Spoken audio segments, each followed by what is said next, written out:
இந்தியாவினுடைய உச்சநீதிமன்றம் தேர்தல் ஆணையத்திற்கு ஒரு சம்மட்டி அடியை கொடுத்திருக்கிறது.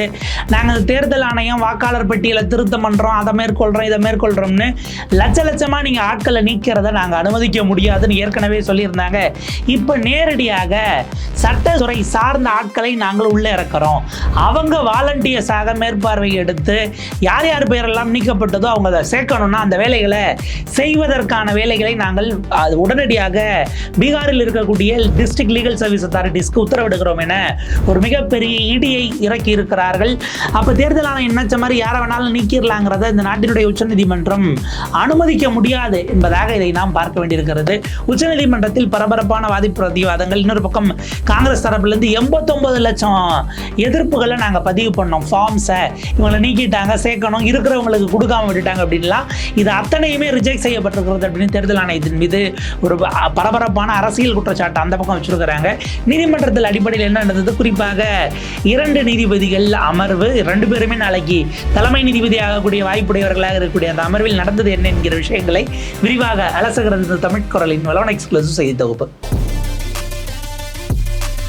பீகார் சாருக்கு எதிரான வழக்கு உச்சநீதிமன்றத்தில் அடுத்தடுத்த கட்டங்களை நோக்கி பரபரப்பாக நடந்து கொண்டிருக்கிறது. கடந்த ஹியரிங்கில் தான் இடைக்கால உத்தரவு பிறப்பித்தார்கள். ஆதார் கார்டை எடுத்துக்கிட்டு அந்த 11 டாக்குமெண்ட் இல்லைனாலும் ஓட்டுரிமையை நீங்கள் உறுதி செய்ய வேண்டும், சிட்டிசன்ஷிப்பை என்று அவர்கள் உத்தரவிட்டிருந்தார்கள். தேர்தல் ஆணையம் இதில் என்ன பண்ணுச்சுன்னா திட்டமிட்டு இப்படி வர்றவங்களெல்லாம் கொடுக்கப்பட்டது. ஏன்னா தனிநபர்கள் எவ்வளோ பேருக்கு அந்த விழிப்புணர்வு இருக்குன்னு தெரியாது.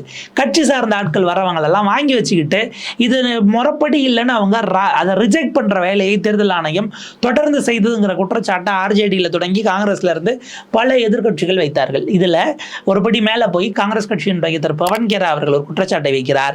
பீகார்ல 89 லட்சம் எதிர்ப்புகளை, அதாவது அவங்க பப்ளிஷ் பண்ண இந்த பெயர் நீக்கத்துக்கு எதிராக நாங்க அஃபிடவிட்ஸை தனித்தனியாக ஃபார்ம்ஸை வந்து சப்மிட் பண்ணோம்.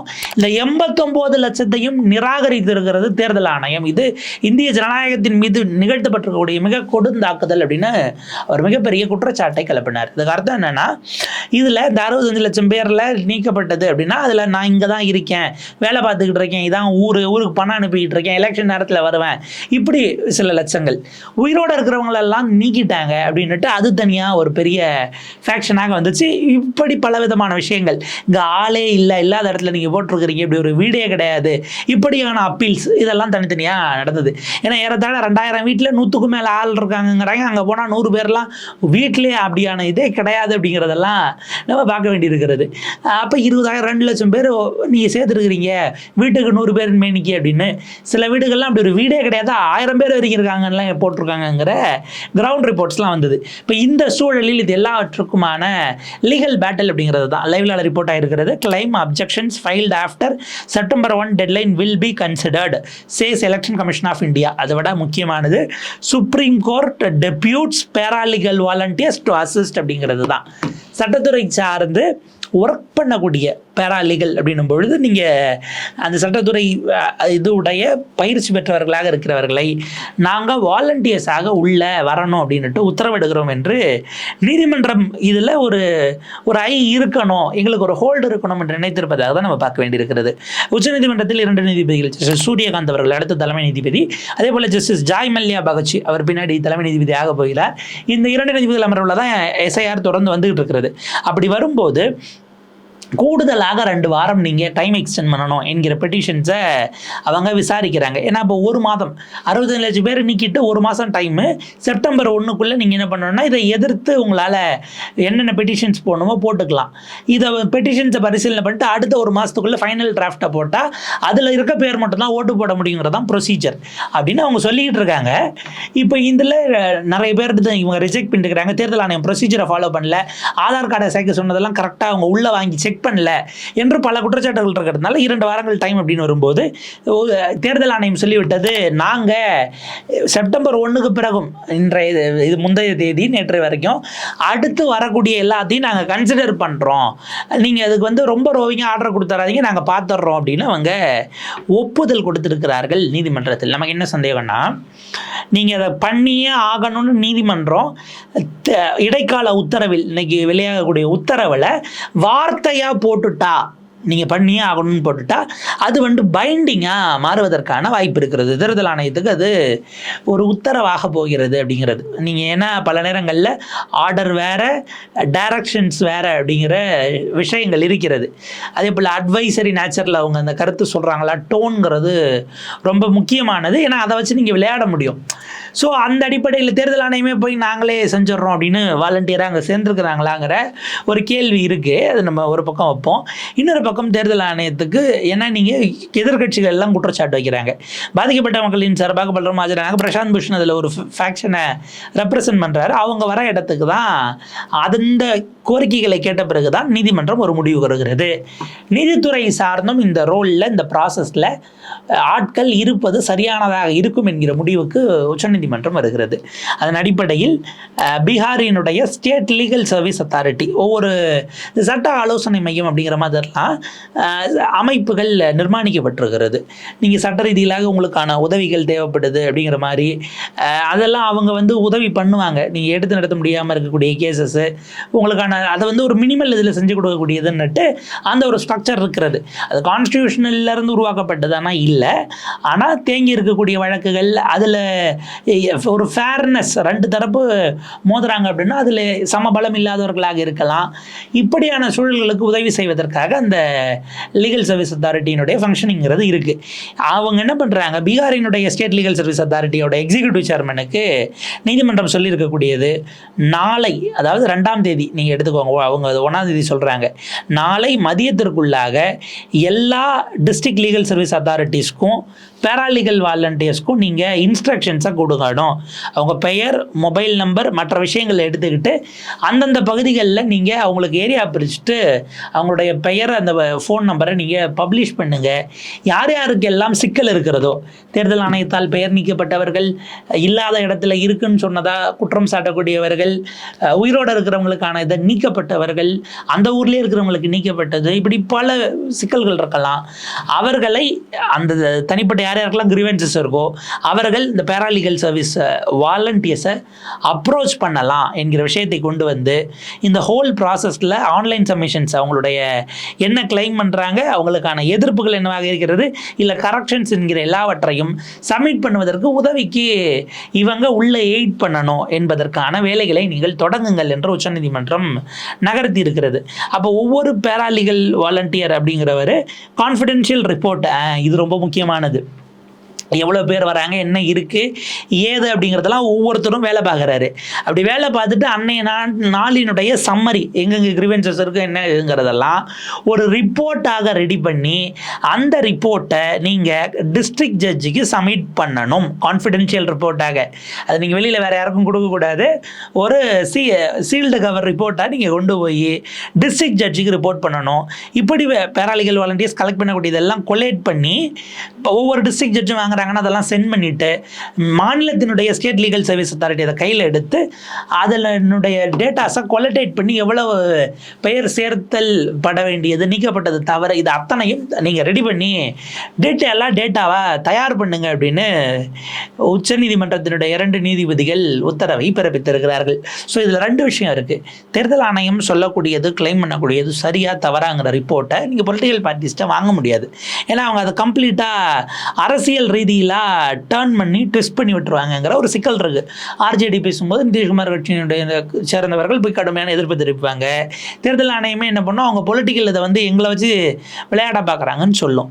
நான் என்ன சொல்கிறேன், நீதித்துறை அதனுடைய சார்பு நிலையில் அமைப்புகள் இவங்களை வச்சு நான் டேட்டாவை கலெக்ட் பண்ணிக்கிறேன், எனக்கு டைரக்ட் ரிப்போர்ட் வரட்டும் என்கிற இடத்திற்கு தேர்தல் ஆணையத்தினுடைய வெளிப்படைத்தன்மைக்கும் சேர்த்து அதை அதனுடைய நாடி பிடித்து பார்ப்பதற்காக நீதிமன்றம் இப்படி சொல்லியிருக்கிறது அப்படின்னு நம்ம பார்க்க வேண்டியிருக்கு. தேர்தல் ஆணையத்துக்காக மூத்த வழக்கறிஞர் ராகேஷ் திவேதி ஆஜராயிருக்கிறார். அவர் சொல்கிறாரு, இதில் பார்த்தீங்கன்னா இன்க்ளூஷனுக்கு யாருமே சேர்க்கலை அப்படிங்கிற மாதிரி அவர் குறிப்பிடுகிறார். அதாவது நீக்கப்பட்டது தவறுன்னு தான் பலரும் சொல்கிறாங்க, புதுசாக சேர்க்கணும் அப்படிங்கிறது சம்மந்தமாக யாரும் இது பண்ணலை அப்படின்ற மாதிரி ஒரு கருத்தை தெரிவிக்கிறார். என்ன ஒரு விஷயத்தை போட்டிருந்தாங்க, 2 லட்சம் பேரை நீக்கிறதுக்கு கூடுதலாக ஃபார்ம் அப்போ சப்மிட் பண்ணியிருக்கிறாங்கன்னு தேர்தல் ஆணையம் சொன்னது. உள்ளபடியே நமக்கு அதிர்ச்சி தான். ஏற்கனவே 65 லட்சம் பேர் நீக்கி இன்னும் 2 லட்சம் பேர் நீக்கிறதுக்கு நீக்கிறதுக்கு ஃபார்ம்ஸ் சப்மிட் பண்ணுறாங்களாம். என் பேரை நீக்குங்கன்னு போய் அங்கே கொடுக்குற அளவுக்கு ஆட்கள் யார் இருக்கா? சம்மந்தப்பட்டவங்க தான் கொடுத்தாங்களா, இல்லை அவங்கள குற்றம் சாட்டி இவங்க வேற தரப்பிலிருந்து கொடுத்து அவரை நீக்கணும்னு உள்ள தள்ளினாங்களா? இப்படியான அடுக்கடுக்கான கேள்விகள் இருக்கிறது. சேர்க்கணும்னு கொடுத்தது வெறும் 30,000க்கும் கம்மி தான் அப்படிங்கிற டேட்டாவையும் அவங்க பதிவு பண்ணுறாங்க. இதை எதிர்த்து பல வழக்கறிஞர்கள், அது பிரசாந்த் பூஷன் அவர்கள் ஆகட்டும், அதே போல் நிசாம் பாஷா அவர்கள் ஆகட்டும், மூத்த வழக்கறிஞர் ஷோயப் ஆலம் ஆகட்டும், இவங்கெல்லாம் பல விஷயங்களை அங்கே போய் நீதிமன்றத்தில் பதிவு பண்ணியிருக்கிறாங்க. பல்வேறு குற்றச்சாட்டுகளை தேர்தல் ஆணையத்தின் மீதும் அங்கே இருக்கக்கூடிய BLS மீதும் வைத்திருக்கிறார்கள். அப்போ இவ்வளோ விஷயங்கள் இருக்கிறது. காங்கிரஸ் கிளைம் பண்ணது 80,000 + ஒரு 95,000 அப்படிங்கிறது வெவ்வேறு காலகட்டத்தில் வந்த எதிர்ப்பு பதிவுகளை அவங்க வாங்கிக்கல அப்படிங்கிற மாதிரியான குற்றச்சாட்டையும் வச்சாங்க. அப்போ இந்த பக்கம் காங்கிரஸ் 89 லட்சம் லெவலுக்கு அவங்க போறாங்க. 1 கோடி வரைக்கும் போகும் போல இருக்கு. RJDயோட கிளைம்ஸ் இதெல்லாம் நம்ம சேர்த்தோம்னாங்கிற ஒரு செய்தி வருகிறது. எனவே இந்த இடத்தில் இன்றைய உச்சநீதிமன்றத்தினுடைய நேற்றைய விஷயங்கள்ல நம்ம பார்க்கும்போது ஒரு மிக முக்கியமான இடத்தை நோக்கி இந்த வழக்கு நகர்கிறது அப்படிங்கிறத நம்மளால புரிஞ்சுக்க முடியுது. ஏன்னா உச்சநீதிமன்றம் லீகல் சர்வீஸ் அத்தாரிட்டிக்கு அடுத்து வாலண்டியர்ஸாக உள்ளே கொண்டு போகிறாங்கங்கிறது அவங்க ஏதோ ஒரு விஷயத்தை அடுத்தது தெரிந்து கொள்ள விரும்புகிறார்கள். இந்த வழக்கில் ஹிடன் ஃபேக்ட்ஸ் அப்படிங்கிற விஷயங்கிறது ரொம்ப முக்கியமானதாக இருக்கிறது. அதை அறிந்து கொள்வதற்கான ஒரு முயற்சியாக இதை நகர்த்துகிறார்களானா ஆமாம். அதே நேரத்தில் பொலிட்டிக்கலாக இது மக்களிடம் எப்படி பல்ஸ் இருக்கிறதுங்கிறத பார்க்கறதுக்கான ஒரு சூழலாகவும் இருக்கிறதா என்கிற கேள்வி இருக்குது. அஃப்கோர்ஸ் அதை இன்ஃப்ளூயன்ஸ் பண்ணக்கூடாது அப்படின்னாலும் அதை தெரிந்து கொள்வதற்கான உரிமை. ஏன்னா மீடியா ரிப்போர்ட்ஸ் உங்களுக்கு இன்னைக்கு பல நேரங்களில் ஒரே அளவுக்கு பயஸ்டாக இருக்குது அப்படிங்கிற குற்றச்சாட்டு இருக்குது. திடீர்னு பார்த்தா சர்வே ரிலீஸ் பண்ணுறான், நிதிஷ்குமார் 30 சீட்டு கூட வரமாட்டாங்க, ஆனால் பிஜேபி தனித்தே ஆட்சி அப்படிங்கிற அளவுக்கு எண்ணிக்கையில் ஜெயிக்குங்கிறாங்க. 2 பேரும் சரிசமமான சீட்டில் நின்னா இப்போ இருக்கிறது 243 தொகுதின்னு வச்சுக்கங்க. அதில் கூட்டணி கட்சிகள் அவங்களுக்கு இவங்களுக்கு கொடுத்தது போக ஆளுக்கு ஒரு 110 தொகுதியில் நிற்கிறாங்கன்னு ஒரு பேச்சு வச்சோம்னா, உங்களுக்கு மெஜாரிட்டி வேணும்னா நீங்கள் நிற்கிறதே பாதி தொகுதியில் தான் நிற்கிறீங்க. எல்லாத்துலேயும் ஜெயிச்சாலும் +1க்கு இன்னொரு ஆளோட உதவி வேணும். இது எதன் அடிப்படையில் பிஜேபியை பிடிக்கும்னு அவங்க சொல்கிறாங்கங்கிறது நமக்கு புரியல, உள்ளபடியே புரியல. ஒரு நிதிஷ்குமாருக்கு சீட்டே கம்மியாக தான் கொடுப்பாங்கங்கிற லெவலில் அந்த சர்வேக்கள் எடுக்கப்படுகிறதாங்கிற கேள்வி தனித்த கேள்வியாக இருக்கிறது. ஸோ இந்த சிக்கல், இது அரசியல் சிக்கல்களை தாண்டி இதை எப்படி அணுகிறாங்க, அரசியல் கட்சிகளினுடைய கோரிக்கைகள் அவங்களுக்கான ஒரு சைட் பயஸ் இருக்க வாய்ப்பு இருக்குங்கிறதுனால அப்படிங்கிற ஒரு பாயிண்ட் இருக்கு. இந்த என்டையர் ப்ராசஸும் எவ்வளவு நாள் இழுக்க போகிறதுங்கிறது அடுத்த கேள்வி. ஏன்னா தேர்தல் ஆணையம் உச்சநீதிமன்றத்தில் பல நேரங்களில் தலையாட்டுகிறது. ஆனால் தலையாட்டி விட்டு எக்ஸிகியூஷன் சைடுன்னு வரும்போது, அதை அமல்படுத்துகிற இடத்துக்கு வரும்போது அவர்கள் பாஜகவின் சார்பு நிலையில் இருக்கிறார்கள்ங்கிறது எதிர்கட்சிகளோட குற்றச்சாட்டு. இன்னைக்கு எக்கச்சக்கமான கிரவுண்ட் ரிப்போர்ட்ஸ், இங்கே ரிப்போர்ட்டர்ஸ் கலெக்டிவ்ல இருந்து, நியூஸ் லாண்ட்ரியில இருந்து, குவிண்டல்ல இருந்து பலரும், ஹிந்துவில் சமீபத்தில் ஒரு ஆர்டிகல் ரிலீஸ் ஆயிருக்கு, பலரும் அங்கே கிரவுண்ட் ரிப்போர்ட்ஸ் எடுத்து போடுறாங்க. எந்த அளவுக்கு வாக்காளர் பட்டியல் அப்படிங்கிறத கொதறி வச்சிருக்கிறாங்க. அதில் இல்லாத ஆட்களை உள்ள சேர்த்து இருக்கிறவங்களை நீக்கி ஒரு மிகப்பெரிய கொடுந்தாக்குதலை செய்திருக்கிறார்கள்னு ஓப்பன் சோர்சஸ்லேயே உங்களுக்கு அவ்வளவு ஆவணங்கள் வெளிப்படையாக கிடைக்கிறது. நீங்கள் ஸ்க்ராலு, பிரிண்ட்டு, ஒயரு, இப்படி பலரும் பல இண்டிபெண்டன்ட் மீடியா ஹவுசஸ் அங்கே போயிட்டு ஃப்ரம் த கிரவுண்ட் எடுக்கிறாங்க. அப்போ இதெல்லாம் பேசக்கூடிய செய்தி என்னவா இருக்குது? நீங்கள் அடிக்கோடிட்டு பார்த்தீங்கன்னா ஒரு 39-40 தொகுதிகளிலே ஏறத்தாழ 2.25 லட்சம் 2.5 லட்சம் வாக்காளர்கள் டபுள், இரட்டை முறை, 2 முறை அவங்களுக்கு வாக்காளர் பட்டியல் பெயர் இருப்பது போன்ற விஷயங்களை இண்டிபெண்ட்டாக கலெக்ட் பண்ணி போடுறாங்க. 2க்கும் மேற்பட்ட முறை இருக்கிறதுலாம் நிறைய இருக்குது. அப்போ இவங்க 2 முறை ஓட்டு போடுறாங்களா? இப்படியான பல கேள்விகள் இருக்கு இல்லையா? இது எதற்குமே தேர்தல் ஆணையம் இப்போது வரை தெளிவாக பதில் சொல்லவில்லை. இப்போ நம்ம லீகல் சர்வீஸ் அத்தாரிட்டி எப்படி பயன்படுத்தப்பட போகிறது கிரவுண்ட்லங்கிறது அடுத்த கேள்வியாக மாறும். அந்த ரிப்போர்ட்ஸ் வந்த பிறகு உச்சநீதிமன்றம் இந்த SIR தொடர்பாக என்ன முடிவெடுக்க போகிறதுங்கிற இடத்துக்கு சட்ட ரீதியாக இது போய் நிற்கிறது. அரசியல் ரீதியாக இன்றைக்கு தெருவுக்கு வந்திருக்கிறார்கள். இந்த போராட்டம் அடுத்தடுத்த கட்டத்துக்கு போகணும் அப்படிங்கிற மாதிரியான விஷயங்களை எதிர்கட்சிகள் இந்த யாத்திரையை முடிச்சு BRோட முடிச்சிடாம இந்தியா முழுக்க அதை பேசுபொருளாக்கணும் அப்படிங்கிற மாதிரியான குரல்களும் எழுகிறது. இது ஃபர்தராக எப்படி இவால்வ் ஆகுது, நீதிமன்ற விஷயங்களை எப்படி தேர்தல் ஆணையம் அமல்படுத்துகிறது அப்படிங்கிறதெல்லாம் நம்ம பொறுத்திருந்து அதனுடைய அப்டேட்ஸோட சந்திப்போம். தொடர்ந்து இணைந்திருங்கள் தமிழ் குரலோடு.